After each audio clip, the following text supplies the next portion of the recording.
Manipurda ihan hanboina coronavirus na nakhibi nupi macha adu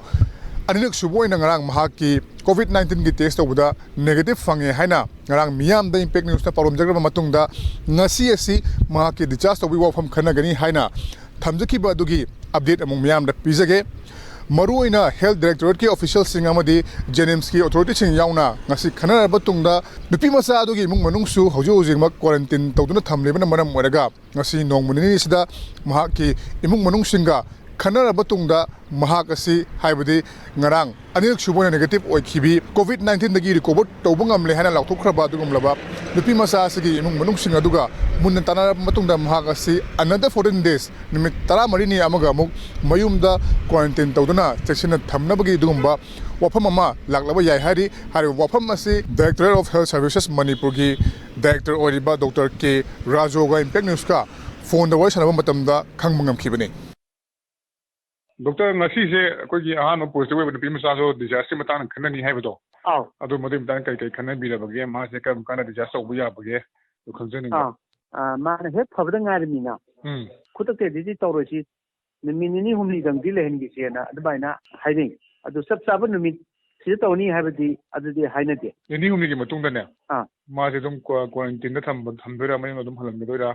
ma di home quarantine tawni magi family su quarantine center da leiba male doctor family gi quarantine di almost loisalabani adu doctor aina hajaningina magi family su quarantine center da leibani adugi arrangement adi home magi mayum chala matung da home quarantine amu another 14 days am tawduni na magi quarantine center da leiba magi family members sing du tanna birabra aduni ma moigi opinion lawwa lawdoiba kaino da moina moigi imung du ayaba lawdo yadeba yakhoi hana decision am lawthoga moisu opinion am lawsi adagi angang du opinion si lawsi mo family opinion lawsi adumina adu tari doctor hojik kai maru oise magi family members sing do quarantine dagi magi matam da loraga thorpadi yam mathau tari ko doctor de tari adudi kamaina mayim de lega kamai manage tawsige moina loina keno oibani ko okay adu doctor tari magi family sing di karam kana di magi matam lo tholakani doctor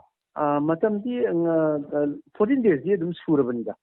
adu tholani ko hayang tholani ada mogi planning ama sum tawbugine kamaina mogi pulap moina anabam yawmina kamai tawsige pasige na haibagi sum lejabaga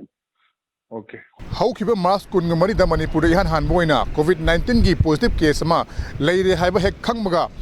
hariba positive ori mi adugi mong manung singa si numit adubak dagi quarantine center thamaki bani makoi singa si thoklaba matungda recover tawungam khraba pimasa asigi mahaki yumda quarantine thamduna amuk khana numit taraga marini asi observe tawduna laina asidagi